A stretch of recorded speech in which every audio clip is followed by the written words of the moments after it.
Spend less and shine more with Prince Jewelry's grand festive offers. மற்றுமொரு முக்கிய செய்தியை பார்த்து கொண்டிருக்கிறோம். ஆளுநரை சந்தித்து அமைச்சர்கள் மீது எதிர்க்கட்சித் தலைவர் எடப்பாடி பழனிசாமி புகார் அளித்திருக்கிறார். அது தொடர்பான முக்கிய செய்தி தான் பார்த்து கொண்டிருக்கிறோம். இதில் ஏபிஎஸ்ஸுடன் நத்தம் விஸ்வநாதன், திண்டுக்கல் சீனிவாசன், வேலுமணி, தங்கமணி, முனுசாமி, சி.வி. சண்முகம், ஜெயக்குமார் உள்ளிட்டோரும் அவருடன் இருந்திருக்கின்றனர். தமிழக எதிர்க்கட்சித் தலைவர் எடப்பாடி பழனிசாமி கிண்டி ஆளுநர் மாளிகையில் ஆளுநர் ஆர்.என். ரவியை நேரில் சந்தித்து திமுக அமைச்சர்கள் மீது இருக்கக்கூடிய ஊழல் புகார் தொடர்பாக புகார் அளித்திருக்கிறார். திமுக அரசின் முறைகேடுகள் தொடர்பாகவும் ஆளுநரை சந்தித்து இபிஎஸ் புகார் அளித்திருக்கிறார்.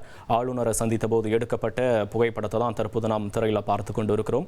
இது மட்டுமின்றி டிஜிபிக்கு அமலாக்கத்துறை எழுதிய கடிதத்தோட அடிப்படையில் அமைச்சர் கே.என். நேரு மீதான புகார் தொடர்பாக நடவடிக்கை எடுக்கணும்னு இபிஎஸ் தன்னோட புகாரில் வலியுறுத்தி இருக்கிறார்.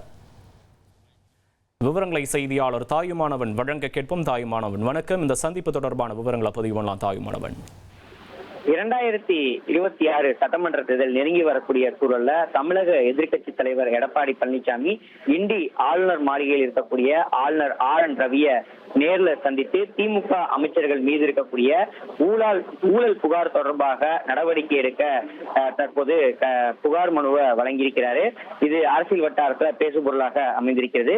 குறிப்பாக டிஜிபிக்கு அமலாக்கத்துறை எழுதிய கடிதத்தின் அடிப்படையில அமைச்சர் கே.என். நேரு மீதான புகார் தொடர்பாக நடவடிக்கை எடுக்க எடப்பாடி பழனிசாமி வலியுறுத்தியிருக்கிறார். மேலும் மணல் முறைகேடு தொடர்பாக அமைச்சர் துரைமுருகன் மீது நடவடிக்கை எடுக்கவும் தொடர்ந்து வலியுறுத்தியிருப்பதாக தகவல்கள் வெளியாகியிருக்கிறது. இந்த நிகழ்ச்சியை பொறுத்த மட்டும் பார்த்தோம் என்றால் இபிஎஸோடு நத்தம் விஸ்வநாதன், திண்டுக்கல் சீனிவாசன், வேலுமணி, தங்கமணி, முனுசாமி, சி.வி. சண்முகம், ஜெயக்குமார் உள்ளிட்ட முக்கிய நிர்வாகிகள் பங்கெடுத்திருக்கிறாங்க. குறிப்பா முக்கிய அமைச்சராக இருக்கக்கூடிய துரைமுருகன் கனிமவளத்துறை அமைச்சராக இருந்தபோது தமிழக மணல் குவாரிகளிடம் 4730 கோடி அளவுல ஊழல் நடைபெற்றதாக துரைமுருகன் மீது அதிகாரிகள் மீது லஞ்ச ஒழிப்புத்துறையில அதிமுக புகார் தெரிவித்திருந்தாங்க.